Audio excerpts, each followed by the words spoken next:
Welcome to the colour supplement lifestyle. Pleasant, manicured suburbs where everybody mows their lawns, trims their hedges and sends their children to genteel private schools.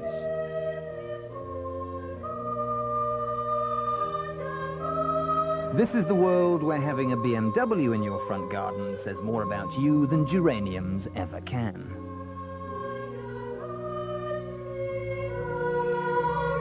That BMW has penetrated the suburban psyche so deeply is no surprise. A winning confection of looks, performance and practicality, all nicely dressed up in a party frock. If the chattering classes didn't already have their BMWs, they'd have to invent them. The perfect car for the perfect lifestyle. Never has respectability been so fashionable.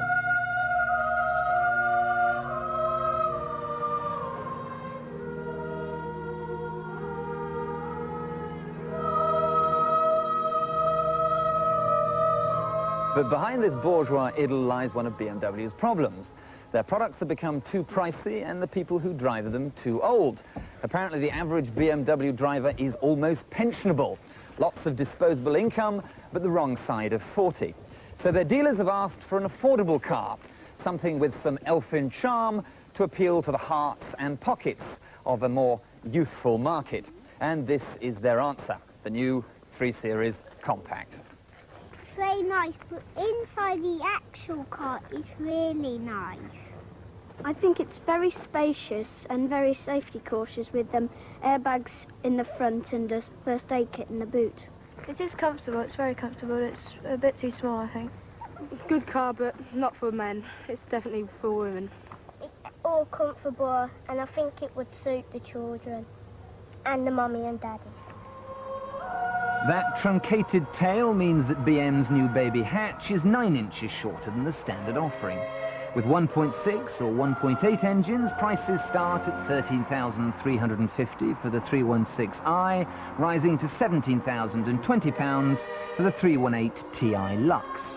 ABS, driver's airbag and power steering are standard, plus you get a 3-year warranty as well. In fact, it all sounds very beguiling, and I'm sure it'll sell by the bucketful. There's even a 4-month waiting list.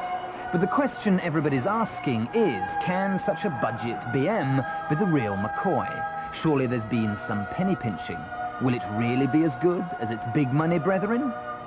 Actually, it's not as bad as people say, and you could never call it cheap and nasty.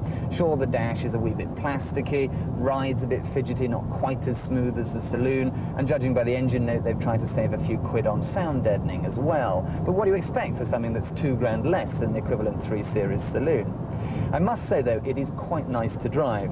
Gear change is very slick, engine's very responsive, drives very nicely indeed. In fact, you could almost think you were travelling really quite quickly indeed. But you'd be wrong. The Compact might look like a hot hatch, but it isn't.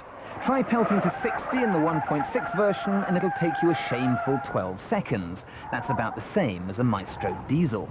But what about the handling? Because of that rear hatch, BMW have dusted off the back suspension from their old model, which had the reputation of being a bit tail-happy.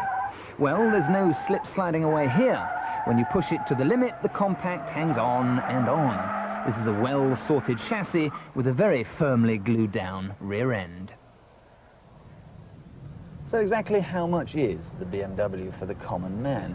Well, this one, the 318 Ti, and that's the one you want, weighs in at 15,290. But since BMW persist in their absurd practice of charging extra for a radio, by the time you put a sunroof, music, some fancy wheels on it, you're going to be looking at 16 and a half, so it ain't that cheap.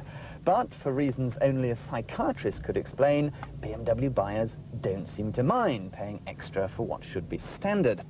We asked the good people of Lichfield what they thought of the Compact. I think my initial impression was that it looks like it's been chopped off at the back. It's got the back end missing. It's not the normal shape of the BMW, so I didn't think it was very pretty. I didn't like the look of it.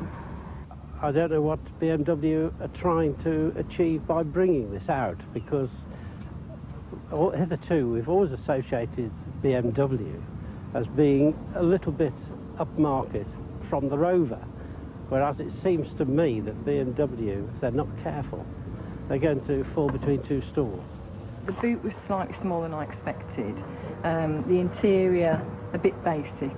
but I actually like the look of the car. I think it's the sort of car you look at twice if it passed you.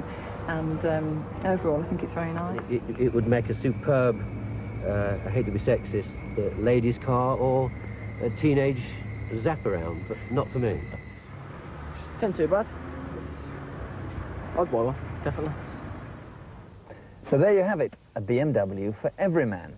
The compact's rear end might look like it's been drawn by a particularly vicious cartoonist, but it's fun to drive, well built, and should hold its value like a Van Gogh. But in the fine analysis, I think it is actually no better than your average quality hatchback. So if you want to get trammelled up with 4-month waiting lists, or heavens forbid, pay a premium for one, then I think you're daft. Because the compact's good, but not that good. The compact's good, but not that good.